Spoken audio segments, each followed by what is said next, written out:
Hello friends, welcome to my channel education Radha with science. Friends, आज की video में हम आपके लिए लेकर के आए हैं क्लास 10th का चैप्टर जैव प्रक्रम। इसके जो वन वर्ड आंसर्स हैं, एमसीक्यू के क्वेश्चंस हैं, वो हम लेकर के आए हैं।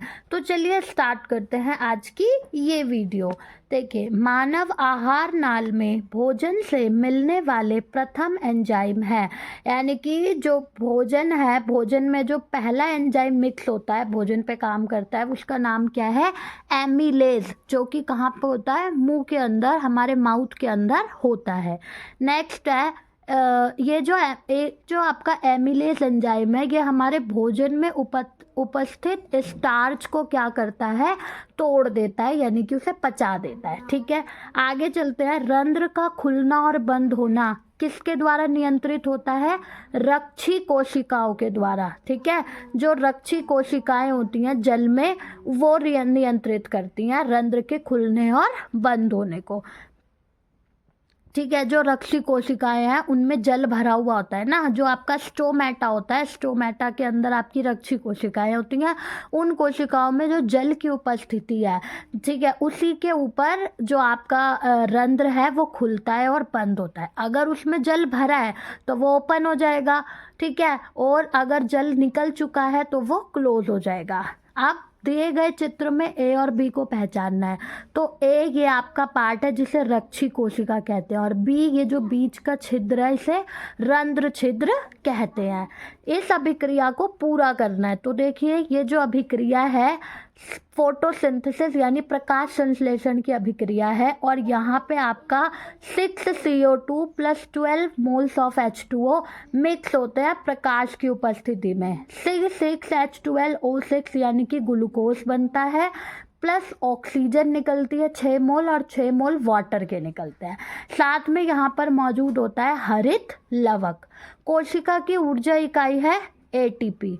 ऊतकों से निकलने के बाद रक्त में किसकी मात्रा अधिक होगी? ऊतकों से निकलने के बाद, टिश्यू से निकलने के बाद उस रक्त में कार्बन डाइऑक्साइड यानी कि CO2 ज़्यादा होता है।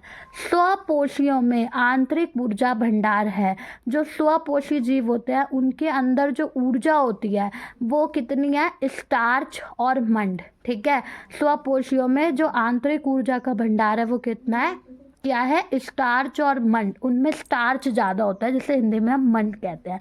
जब मनुष्यों के ऊतकों में ऑक्सीजन की कमी होती है तो किस स्थान पर पायरुविक अम्ल लैक्टिक अम्ल में परिवर्तित होता है? राइट, तो देखो, वो कोशिका द्रव्य होता है ना। जब जैसे कि भागते हैं या दौड़ते हैं हम, तो हमारी जो ऑक्सीजन की सप्लाई है वो कम होती है ना। उसकी वजह से जो पायरुविक अम्ल होता है वो किस में टूट जाता है? लैक्टिक अम्ल में टूट जाता है। और ये कहाँ पर होता है? आपका कोशिका द्रव्य में। ठीक है, जो हमारी मसल्स हो गई, जैसे मांसपेशियों के पास जो कोशिका है, वहाँ की कोशिका द्रव्य में ऐसा होता है, जिसकी वजह से हमें पेन का, दर्द का अनुभव होता है। संकुचन के समय कौन हृदय में रक्त के विपरीत दिशा के प्रवाह को नियंत्रित करता है? जब संकुचन होता है तो संकुचन के समय जो हृदय में रक्त होता है उसको विपरीत दिशा के प्रवाह को कौन नियंत्रित करता है? हृदय में उपस्थित वाल्व। जो वाल्व हृदय में उपस्थित होते हैं वो उसको नियंत्रित करते हैं। किस एंजाइम को सक्रिय होने के लिए अम्लीय माध्यम की आवश्यकता होती है? कौन से एंजाइम को होती है सक्रिय होने के लिए अम्लीय माध्यम की आवश्यकता? पेप्सिन को।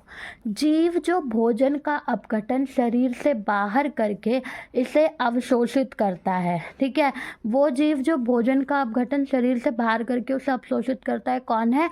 कवक और राइजोपस। मानव शरीर में रक्त के अतिरिक्त पाया जाने वाला एक द्रव है लसिका। तो फ्रेंड्स, आज की वीडियो में बस इतने ही क्वेश्चंस। फिर मिलेंगे नेक्स्ट वीडियो में और क्वेश्चंस के साथ इसी चैप्टर के। Thank you.